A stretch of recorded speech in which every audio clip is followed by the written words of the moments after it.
going early to prepare for the civil accreditation and so on. So the flight was for 12 noon. I know there will be a delay. Kenya Airways gave us the notifications that flights were delayed, but we should still come to the airport. I hope that we will be able to resolve the issue. I think this was a strike notice that was given, and I feel sometimes that as government we need to be able to and discuss. I think Kenyans just, first of all, Kenyans need to understand what is it that the Adani Group is going to provide. Now, I have actually been to Ahmedabad quite a number of times because that's where my husband goes for medical attention. And in Ahmedabad, the Ahmedabad airport has been done by the Adani Group. And the first time I went to Ahmedabad 4 years ago, it was a very mediocre airport. Today, it's one 5-star airport. All right, I've been to estates within Ahmedabad built by the Adani Group. I think one of the biggest challenges that we have in this country and everywhere in the world is that when you have a tender of any sort or a partnership of any sort, and I've been a victim of that with my Adopt a Line project, or when you have an idea and you come in to try and get that contract, there are going to be many other people that want that contract. So I think what's important is that the government should come clear, and I mean that's the reason why you have a government spokesman.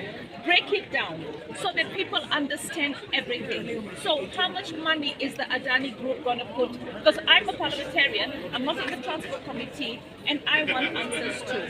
So I want to know how much money is the Adani Group going to put into refurbishing the airport? What are they going to do in terms of the terminals? How are they going to take us? Are we going to have an airport as good as the one that we have in Dubai? All right. Are we going to have an airport as good as the one we have in Hong Kong? Are we going to really become an airport that can see a traffic of 5 million people?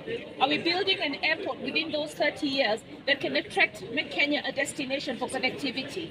And then also, what is their investment? Because obviously if they're making an investment, they have to make a return.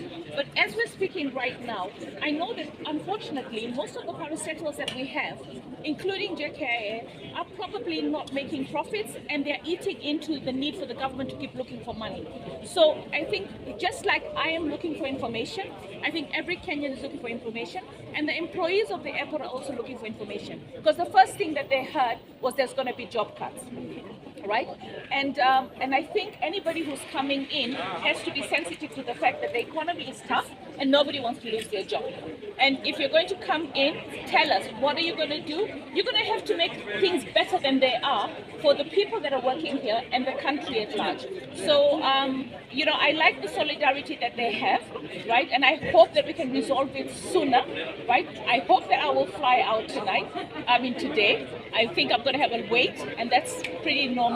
But if we're going to get it right for Kenya, then this is okay. I stand with the people that want to see change, but with answers. And they want to, so much on social media that even I'm lost. I don't know what to believe. So I think the office of the president and the executive has got to come out clean and say, this is what it is. And then we start interrogating them and we say, can we make a better negotiation? The thing is, there's always this talk that, they're making I've seen it, that it's, the president's going to own a big share of it, he's going to make money of it. Some of these propaganda deals are just too much. I think I've sat with the president, and I believe he has enough money, he doesn't need to make more money, all right? I think what he wants is good for this country, but it's not been spelled out correctly for Kenyans to feel comfortable. But then Kenyans also, even where the shoe doesn't pinch, are screaming. We seem to want to make noise about everything. But in this particular case, I, as a legislator, I don't feel well informed.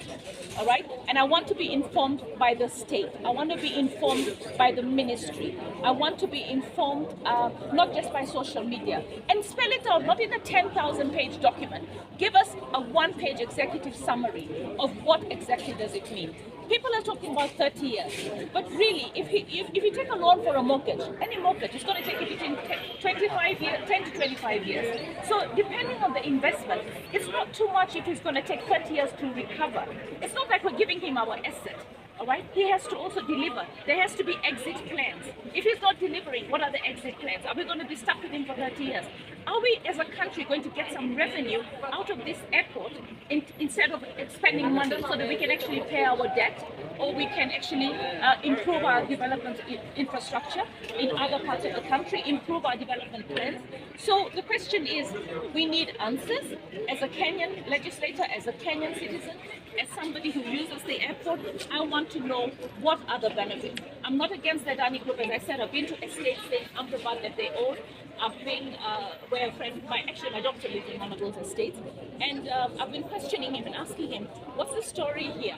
And he tells me, look, this is, people don't want, it's the European countries fighting against this one. There's a lot of social media. There's no, even Jesus Christ had issues. People had faulted Jesus Christ. So let us be objective and let us see really what is the investment is putting. And I hope it's not going to be more than our essence. I think I want to be able to bring it to the resources. Does he have the resources? So if the group doesn't have the resources, we shouldn't be partnering with. Do you acknowledge as a parliamentarian and that you have a higher calling to this? It appears like even our own MPs have left this fight to the union here. Kenyans would want their members of parliament to question. I'm in the housing committee, so in the house, I will be informed.